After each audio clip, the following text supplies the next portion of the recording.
जय श्री कृष्ण दोस्तों। महाशिवरात्रि आने वाली है और आप लोगों को महाशिवरात्रि की बहुत बहुत शुभकामनाएं। आज की वीडियो में हम लोग जानेंगे कि शिव जी की पूजा में क्या नहीं चढ़ाना चाहिए। कई ऐसी सामग्री है या कई वस्तुएं हैं जिनको शिव जी पर चढ़ाना वर्जित माना गया है, और अगर आप उनको शिव जी की पूजा में प्रयोग कर लेते हैं तो उसका उल्टा परिणाम हमें प्राप्त होता है। तो कौन सी है वो वस्तुएं, आइए जानते हैं। इस बार की जो शिवरात्रि है वो 8 मार्च दिन शुक्रवार को फागुन मास की शिवरात्रि मनाई जाएगी। इस दिन बहुत ही दुर्लभ संयोग बन रहे हैं और ये बेहद खास भी होने वाला है। भगवान शिव, जिन्हें भोलेनाथ भी कहा जाता है और विनाशक भी कहा जाता है, जहां वे अपने भक्तों से बहुत जल्दी प्रसन्न होते हैं, वहीं वो क्रोध के कारण बहुत जल्दी रौद्र रूप भी धारण कर लेते हैं। भगवान शिव को भांग धतूरे का चढ़ावा जितना ज्यादा पसंद है, उतने ही कुछ ऐसी सामग्री है जिनका उपयोग शिव जी की पूजा में बिल्कुल भी वर्जित मानी गई है। शिव पुराण में ऐसी 6 वस्तुएं हैं जिनको शिव जी पर कभी नहीं चढ़ानी चाहिए। पहला नंबर पर आता है केतकी का फूल।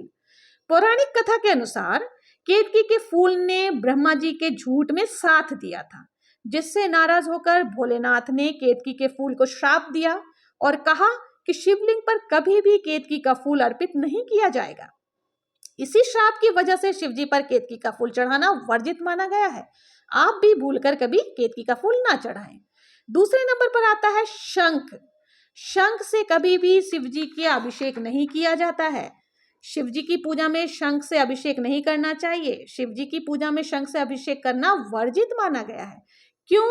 क्योंकि शिव जी ने शंखचूड़ नामक राक्षस का वध किया था और उसका जब शरीर भस्म हो गया, उसी भस्म की राख से शंख की उत्पत्ति हुई थी।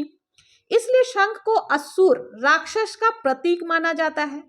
इसलिए भोले बाबा की पूजा में शंख का उपयोग निषेध माना गया है। इसलिए कभी भी आप भूलकर भोले बाबा की पूजा में शंख का प्रयोग ना करें।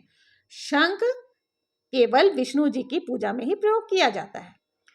तीसरे नंबर पर आता है हमारा, जो कि शिव जी को अर्पित नहीं करना चाहिए। वो कौन सी सामग्री है, आइए जानते हैं।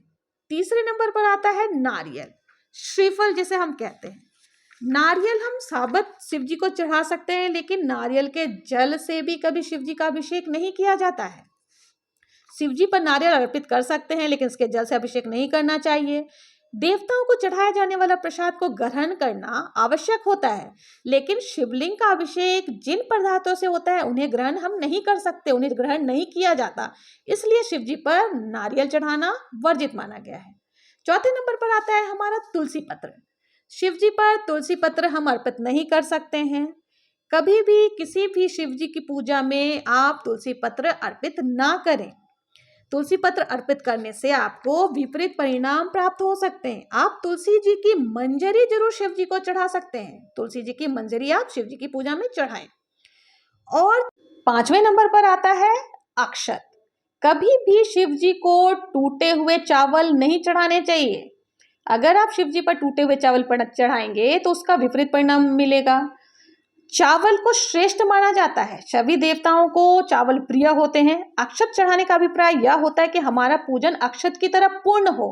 अगर आप टूटे हुए चावल चढ़ाएंगे तो शिव जी से नाराज हो सकते हैं। और शिव जी पर बेलपत्र कभी भी 1 या 2 की संख्या में नहीं चढ़ानी चाहिए, हमेशा 3, 5, 7 की संख्या में ही चढ़ाने चाहिए। उस पर चंदन का टीका लगाकर ही चढ़ाना चाहिए। और ये ध्यान दें कि बेलपत्र जो है वो कटे फटे नहीं होने चाहिए। और एक बहुत जरूरी बात जो है कि आपको कभी भी शिव जी की परिक्रमा पूरी नहीं लगानी चाहिए। हमेशा शिव जी की आधी परिक्रमा ही हमें लगानी चाहिए। तो ये वस्तुएं थी जिनको आप ना चढ़ाएं। आशा है आपको मेरा वीडियो पसंद आया होगा। भोले बाबा बहुत ही भोले होते हैं। केवल 1 लोटा जल भी आप अगर उनको समर्पित कर देते हैं तो वो आपकी समस्त मनोकामनाएं पूर्ण करते हैं। इसलिए सच्चे दिल से बोले हर हर महादेव की जय। हर हर महादेव।